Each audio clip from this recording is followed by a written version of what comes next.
তুমি কি কখনো ভেবে দেখেছ যে মানুষটির জন্য তুমি সব করছো, কিন্তু তার কাছে তুমি শুধুমাত্র একটা অপশন হয়ে রয়ে গেছো? যে কখনো তোমাকে পুরোপুরি বুঝতেই পারেনি, তোমার মূল্য বুঝতে চায়নি।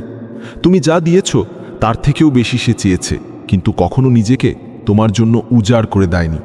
এখন ভাবো, তোমার সত্যি সেই মানুষটাকে দরকার যে তোমার অভাবে রাতে ঘুমোতে পারে না, নাকি সেই মানুষটাকে যার কাছে তুমি শুধুমাত্র একটা প্রয়োজন, এর চেয়ে বেশি আর কিচ্ছু না?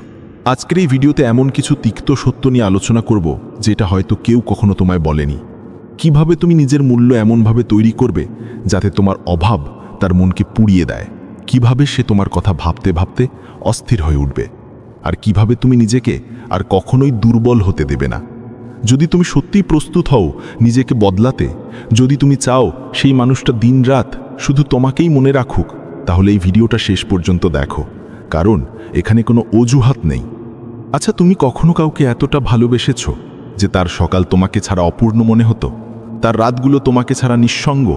তুমি ধীরে ধীরে তার জীবনে এক অভ্যাসে পরিণত হয়ে যাও। প্রতিদিন সকালে শুভ সকাল বলা, প্রতিদিন সন্ধ্যায় জিজ্ঞাসা করা, কি খেয়েছ, কেমন আছো? এই ছোট ছোট প্রশ্নগুলোই একটা মানুষের জীবনে অভ্যাস হয়ে ওঠে। আর যখনই তুমি ওই সব কিছু দেওয়া বন্ধ করে দাও, তখন সামনে থাকা মানুষটার আত্মায় নেমে ওঠে একটা নিস্তব্ধতা। তুমি প্রয়োজন হয়ে ওঠো, তারপর একসময় নিঃশব্দে সরে যাও। কারোর জন্য এতটা করে দাও যে সে তোমার উপস্থিতিকে নিঃশ্বাসের মতো নিতে শুরু করে। তারপর হঠাৎ করে একদিন নিজেকে তার জীবন থেকে সরিয়ে নাও। না কোনো অভিযোগ, না কোনো তর্ক, শুধু নিঃশব্দে অদৃশ্য হয়ে যাও। তখন তুমি দেখবে সেই মানুষটা ধীরে ধীরে ছটফট করতে শুরু করবে। প্রতিটা নোটিফিকেশনে তার হৃদয় কেঁপে উঠবে, প্রত্যেকটা ফোন কল তাকে মনে করিয়ে দেবে, এই বুঝি তুমি। এটা কোনো খেলা না, এটা বাস্তবতা। আসলে মানুষ তখনই তোমার গুরুত্ব বুঝতে শেখে যখন তুমি আর তার কাছে থাকো না। অভাববোধের শুরুটা হয় যখন সে তার বন্ধু বান্ধবদের হাসতে দেখবে, তখন তার মনে পড়বে তোমার কথাগুলো। যখন সে কোনো গানে ডুবে যাবে, তখন তার মনে ঘুরবে শুধুমাত্র তোমার স্মৃতিগুলো। আর যখন সে একা থাকবে, তখনই সবচেয়ে বেশি কষ্ট দেবে তোমার অনুপস্থিতি। আর এখান থেকেই শুরু হয় সেই অস্থিরতা যার কোনো চিকিৎসা নেই। কাউকে তোমার অভাব বুঝিয়ে দেবার সবচেয়ে শক্তিশালী উপায় কি জানো? দূরত্ব। যখন আমরা কাউকে সবসময় নিজের মধ্যে ডুবিয়ে রাখি, তখন সে ভাবতে শুরু করে তুমি তো আছোই সব সময়, সব জায়গায়। কিন্তু যখনই তুমি হঠাৎ করে চুপ করে যাও, তখন নীরবতায় কথা বলতে শুরু করে। আর সেখান থেকেই শুরু হয় তার উপলব্ধি, তার নিজের কাছে প্রশ্ন করা, আমি কি হারিয়ে ফেলেছি তাকে? তোমার নীরবতা তার অস্থিরতায় পরিণত হয়ে যায়। যে মানুষটা আগে দিনে 10 বার তোমার সাথে কথা বলতো, সে এখন তোমার একটা হোয়াটসঅ্যাপ বা ইনস্টাতে সিন দেখার জন্যও অপেক্ষা করে। যে আগে তোমার সঙ্গে সব কিছু শেয়ার করতো, সে এখন শূন্যতায় নিজেকে প্রশ্ন করে, তুমি যখন ছিলে তখন সে তোমার মূল্য বোঝেনি। এখন তুমি নেই, সে প্রতিটা মুহূর্তে অনুভব করছে যখন তুমি তাকে সময় দিতে। সম্পর্কের সবচেয়ে বিপজ্জনক জায়গাটা হলো অতিরিক্ত সহজলভ্যতা। আসলে তুমি যদি সবসময় তার জন্য থাকো, সে সেটাকে অভ্যাসে পরিণত করে নেয়। তারপর সেই অভ্যাসটাকে মনে করে প্রয়োজন, আর সেই প্রয়োজনটাকে ভাবতে শুরু করে অধিকার। মনোবিজ্ঞানীরা তাই বলেন, তোমার আবেগ নিয়ন্ত্রণে রাখো। তুমি যদি সবসময় কাউকে পাওয়ার জন্য নিজেকে সহজ করে দাও, সে কখনোই তোমাকে মিস করবে না। কখনো কখনো দূরে সরে যাওয়াটাই ভালোবাসার সবচেয়ে গভীর স্ফুলিঙ্গ হয়ে ওঠে। যখন তুমি দূরত্ব তৈরি করো, তখন সামনের মানুষটা ভাবতে শুরু করে, তাহলে আমাকে আর তার প্রয়োজন নেই? এই প্রশ্নটাই ধীরে ধীরে তাকে ভেতর থেকে খেয়ে ফেলতে থাকে। সে তোমার পুরনো মেসেজ পড়ে, পুরনো চ্যাটে তোমার হাসি খুঁজে। সে ঘুমোতে যাওয়ার সময়ও জেগে থাকে, শুধু এই ভেবে যে যদি সে একবার ফিরে আসতো। কিন্তু তুমি আর ফেরো না, কারণ এখন তুমি স্ট্রং হয়ে গেছো। এখন তুমি নিজের মূল্য জানো। তুমি জানো কেউ তোমার গুরুত্ব তখনই বুঝবে যখন তুমি কিছুটা নিজেকে দূরে সরিয়ে নেবে। তাহলে এখন কি করতে হবে? প্রথম পয়েন্ট, সব কিছু একসাথে একেবারে দিও না। তোমার সময়, তোমার অনুভূতি, তোমার উপস্থিতিকে মূল্যবান করে তোলো। দ্বিতীয় পয়েন্ট, যখন তুমি দেখো যে কেউ তোমাকে হালকাভাবে নিচ্ছে বা পাত্তা দিচ্ছে না, তখন ধীরে ধীরে একটু দূরত্ব তৈরি করো। তারপর দেখো কিভাবে তার গোটা জগৎ কেঁপে ওঠে। তোমাকে কাউকে আঘাত করতে হবে না, তোমাকে শুধু তাকে তার বাস্তবতাটা দেখাতে হবে, যে তোমাকে ছাড়া তার পৃথিবীটা কতটা নিঃসঙ্গ। যখন তুমি তার প্রয়োজন হয়ে ওঠো আর তারপর চুপচাপ সরে যাও, তখন সে দিনরাত শুধু তোমাকেই ভাবতে থাকে। তোমার অনুপস্থিতি তোমার সবচেয়ে বড় প্রভাব। তুমি কি কখনো ভেবে দেখেছো কোনো মানুষের চোখে চোখ রাখার আগে তোমার নিজের আত্মার কত গভীরে নামতে হয়? পৃথিবী আজ খুব দ্রুত ছুটছে, প্রত্যেকেই নিজের কথা চিৎকার করে বলছে, কিন্তু সেই মানুষটাই আসল যে নিঃশব্দে থেকেও নিজের প্রভাব ফেলতে পারে। আজকের এই কথা শুধুমাত্র সম্পর্ক নিয়ে নয়, এটা তোমার ব্যক্তিত্ব নিয়েও।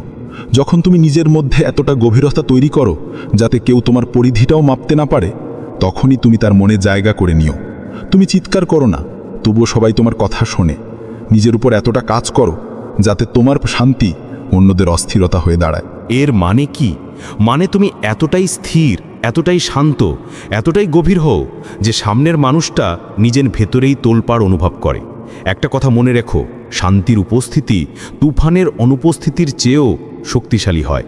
যখন তোমার উপস্থিতি এক ধরনের নীরব শান্তি হয়ে ওঠে, তখন মানুষ তোমার পাশে বসেই নিজেকে ভালো লাগতে শুরু করে। আর যখন তুমি পাশে থাকো না, তখন মানুষ নিজের কাছেই ভয় পেতে শুরু করে। কিন্তু কেন?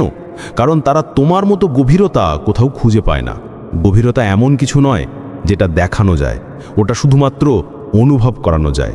তোমাকে ঘন্টার পর ঘন্টা কথা বলার দরকার হয় না। তোমার একবার তাকানো, একটুখানি রিপ্লাই কিংবা একটা শান্ত হাসি, এগুলোই যথেষ্ট কাউকে ভেতর থেকে কাঁপিয়ে তোলার জন্য। কারণ যখন মানুষ নিজেকে হারিয়ে ফেলে, তখন সে সেই মানুষটাকেই খোঁজে যে নিজেই নিজের মধ্যে পূর্ণ। আসলে কি বলতো, গভীরতা শুরু হয় আত্মনিয়ন্ত্রণ থেকে।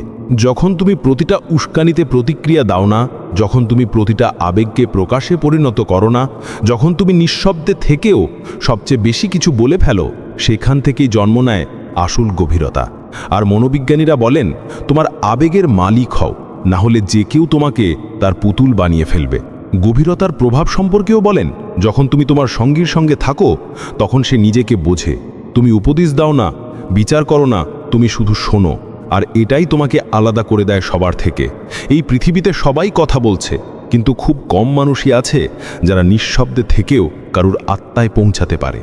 একটা গভীর আত্মার প্রভাব হলো, মানুষ তোমাকে ভয় পায় না, কিন্তু নিজের কাছে লজ্জিত হয়ে পড়ে। তোমার শান্ত মুখ তার ভেতরের ঝড়কে আয়নার মতো দেখিয়ে দেয়। এই গভীরতা অর্জনের 3টি আসল উপায়।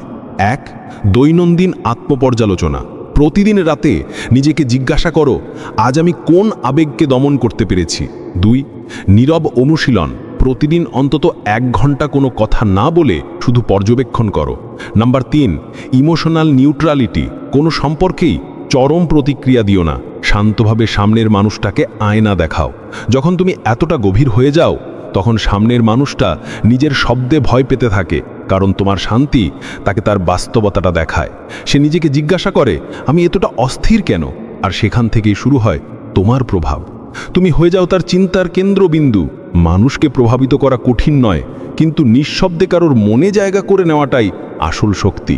এটা তখনই সম্ভব যখন তোমার ভেতরে এমন একটা গভীরতা থাকে যেখানে অন্য কারোর অস্থিরতা এসে থেমে যায়। একটা কথা মনে রেখো, ভালো থাকাটা হলো ক্ষমতা, আর ভালো রাখাটা হলো যোগ্যতা। যদি তুমি নিজেকে ভালো রাখতে পারো, তাহলে এটা তোমার দক্ষতা, এটা তোমার ক্ষমতা।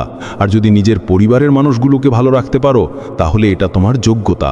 আর এই পৃথিবীতে একজন মানুষের কতটা সম্মান, সেটা নির্ভর করে তার যোগ্যতার উপরে। কারণ আজকাল মানুষ যোগ্যতা দেখেই সম্মান বিচার করে, পোশাক দেখে মানুষ যাচাই করে। যদিও আমি তোমাকে বলেছি যে অন্যের সামনে নিজেকে প্রমাণ করার কোনো প্রয়োজন নেই, কিন্তু এটা মাথায় রেখো যে মানুষ তোমার যোগ্যতা দেখে ক্ষমতা বিচার করে, তোমার অবস্থান দেখে তোমাকে সম্মান করে।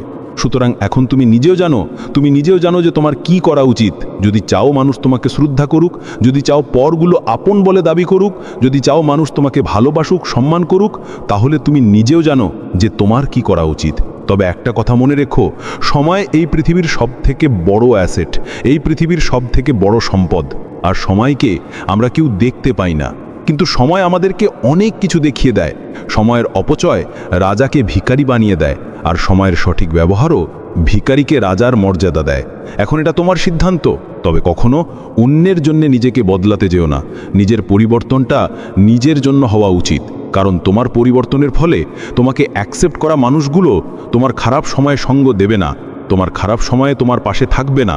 তাই অন্যের জন্যে নিজেকে পরিবর্তন করতে যেও না। যদি সত্যি সে বা তারা তোমার আপন হয়, তাহলে যে কোনো পরিস্থিতিতেই তোমাকে অ্যাকসেপ্ট করবে, তোমার মূল্যটা বুঝবে।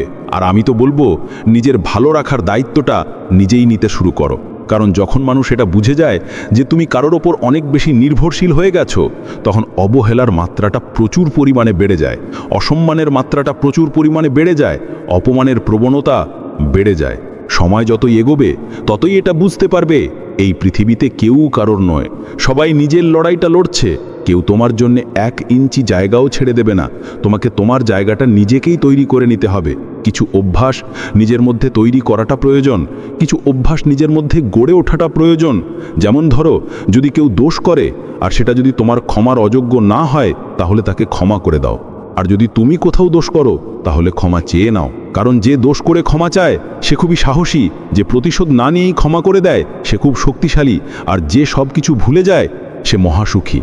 তাই তো তোমাকে বলি যে ভুলে যাওয়ার মতো সুন্দরতম অভ্যাস এই পৃথিবীতে দ্বিতীয় কিছু আছে কিনা আমার জানা নেই। সেটা তোমার জীবনকে সুন্দর করতে সাহায্য করবে, এটা তোমার জীবনে পরিবর্তন আনতে সাহায্য করবে, এটা তোমাকে আর 10টা মানুষের থেকে আলাদা করে দেবে। সর্বোপরি দুঃখময় পৃথিবীতে তুমি একজন সুখী মানুষ হয়ে উঠবে।